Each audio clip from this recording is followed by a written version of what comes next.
In the heart of Maplewood, a curious child discovers a hidden treasure in the attic. With trembling hands, the child opens the book, unleashing a radiant enchantment upon the room. The room fills with wonder as the toys awaken, their eyes gleaming with mischief and joy.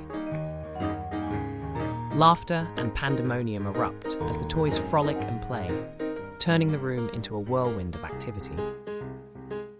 With a furrowed brow, the child surveys the chaos, a glint of resolve shining in her eyes. Inspiration strikes as Lily recalls the book's wisdom, her mind racing with a clever idea to channel the toy's energy.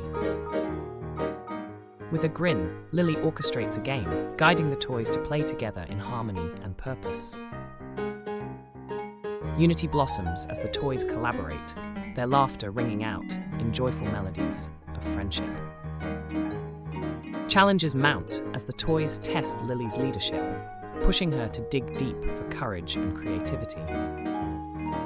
The toys rebel, their antics escalating, challenging Lily's authority and resolve in a playful yet defiant manner.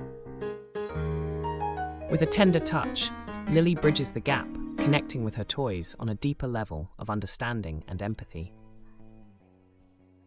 Peace settles over the room as Lily's game brings harmony, sealing a bond that will forever echo the power of imagination and unity.